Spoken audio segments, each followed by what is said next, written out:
के चरणों में कोटि कोटि नमन। गुरुदेव, मेरा मन अंतर्मुख कैसे हो, अंतर्मुखता बनी रहे, इसके लिए मैं क्या करूं महाराज? नाम का चिंतन। जो गुरु प्रदत्त आपको नाम मिला है उसका चिंतन करो। अंदर चिंतन होता है। देखो, खुली दृष्टि है। अब हम नाम लिख रहे हैं, मनो राधा, राधा हमारे सामने लिख गया नाम, उसे हम देख रहे हैं, उसे हम अंदर से सुन रहे हैं। अब ये वृत्ति अंतर्मुख होती चली है, क्योंकि बाहर तो लिखा नहीं ना, तो अंतर्मुख में हमने लिखा, अंतर्मुख में हमने सुना, अंतर्मुख में हमने बोला। अब ये धीरे धीरे समाहित होता चला जाएगा। अब वो हमारे एक दिन हृदय में लिखा दिखाई देगा, स्फुरित दिखाई देगा और पूर्ण अंतर्मुखता ले आएगा। पर इसका अभ्यास कठिन है। ध्यान पूर्वक निरंतर नाम जपने का अभ्यास ही समाधि को प्राप्त करवा देता है। सात दीर्घ काल निरंतर सत्कार सेवितो दृढ़ भूमि, राधा राधा राधा, या जो नाम गुरुदेव ने दिया हो, नारायण हरि राम कृष्ण सब उन्हीं के नाम है। समझ पा रहे? नाम की एकाग्रता ही अंतर्मुखता में पहुंचाएगी, क्योंकि बहिर्मुख पुरुष अंतर्मुखता को क्या जाने। तो नाम आपको ले जाएगा अंतर्मुखता में, और जो भी भाव है, निराकार साकार प्रेम जो भी, वो सब जागृत हो जाएगा। बिना विचार किए खूब गुरु प्रदत्त नाम को जपो, फिर अपने आप सब समझ में आ जाएगा। वही आपको अंतर्मुख ले जाएगा।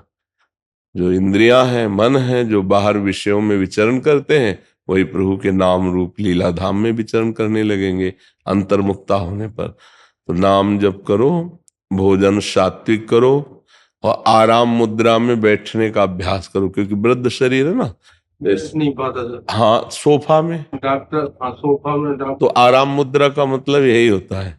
नहीं, हम कहते हैं कि आप सिद्धासन पे बैठो, पद्मासन पर, शरीर को देख के कह रहा हूं आराम मुद्रा, जैसे ऐसे भी बैठ सकते हो।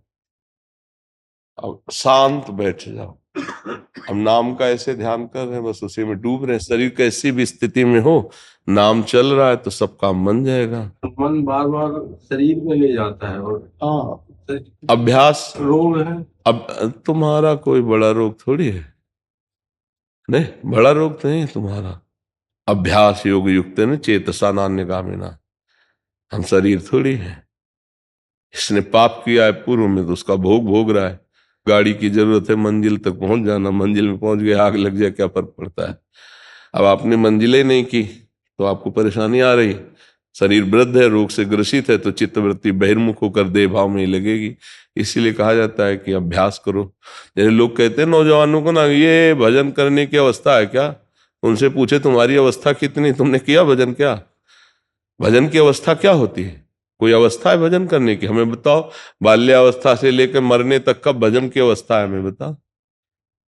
बाल्यावस्था खेलने कूदने में चली गई, कुछ सोने में चली गई, जवानी भोगने में, धन कमाने में, नाना प्रकार की वासनाओं में चली गई, बुढ़ापा की हालत ही खराब हो जाती, मृत्यु आ गई। कब भजन के लिए समय कब है?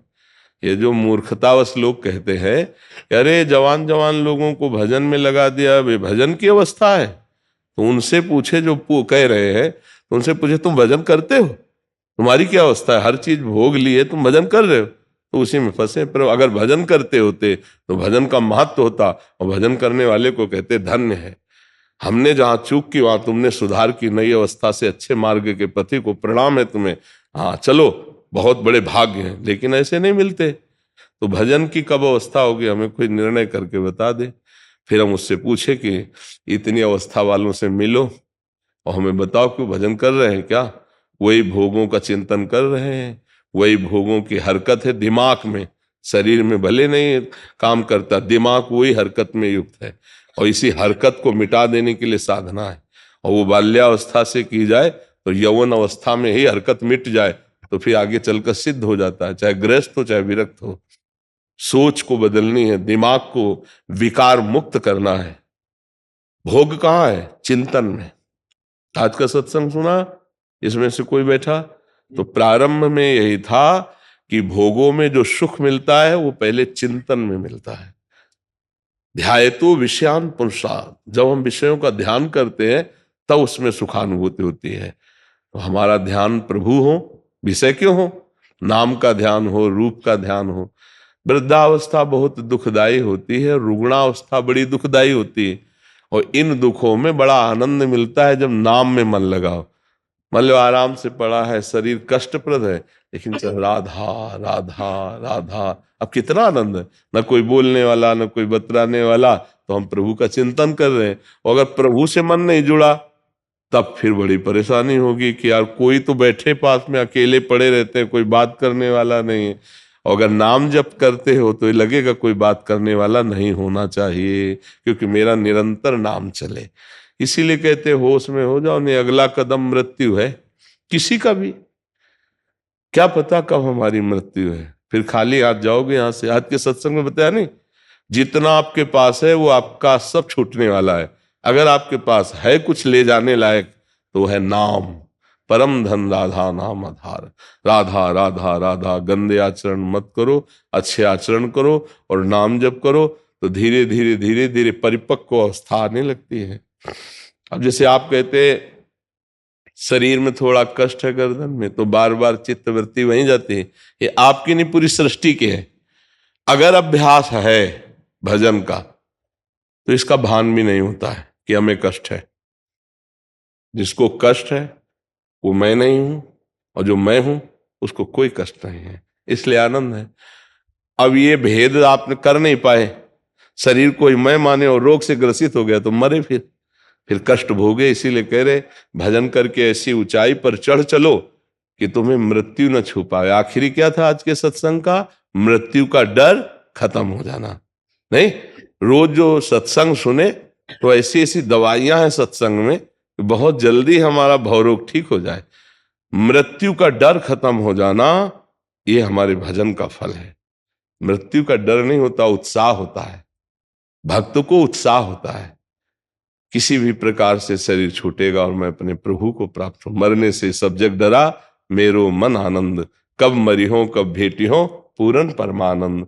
प्रभु के कब गले लगेंगे जाकर के, जिनका हम भजन कर रहे हैं, जिनकी हम कथा सुन रहे हैं, शरीर छूटेगा उनके पास हम जाएंगे तो आनंद होता है ना। किसी अपने प्यारे के मिलने की चाह में आनंद होता है, पर आपने अपना प्यारा माना शरीर, प्यारा माना शरीर संबंधी भोग, बैंक बैलेंस। अब ये छूटेगा जिससे प्यार किया है, अब रो। अब जहां जा रहे हो वहां प्यार नहीं किया है, वहां के लिए कोई इकट्ठा नहीं किया नाम रूपी धन, अब खाली पाप पुण्य लेकर फिर नरक सुरक भोगो, फिर ये जीव में। इसलिए मन लगे न लगे, भाव बने न बने, जैसे गरीब आदमी 18-18 घंटे काम करके धन कमाता है, ऐसे नाम जप में मन लगाओ। सब काम करते हुए चुपचाप अंदर ही अंदर चोरी चोरी नाम जप करो। जैसे ऑफिस में गए तो दिखाने की थोड़ी जरूरत है कि माला लेके बैठ जाए, नहीं, हंसो बात करो, कोई जान ना पावे कि तुम भजनानंदी हो। और जहां अवसर मिले राधा राधा राधा, तो बाहरी काम हो रहा है कंपनी का, सरकार का, और आंतरिक काम हो रहा है परम धन का, राधा राधा राधा। एक एक नाम तुम्हारा बैंक में जमा हो रहा है भगवान की बैंक में। जैसे एक बार राधा बोला हो गया, एक बार राधा बोला वो समर्पित हो गया।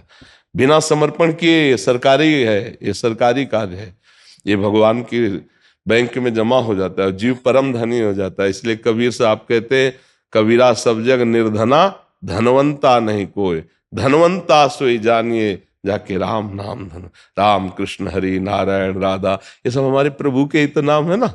एक प्रभु के ही अनंत नाम है। जो नाम गुरुदेव दे, खूब नाम जप करे, उसी से आनंद की प्राप्ति होती है।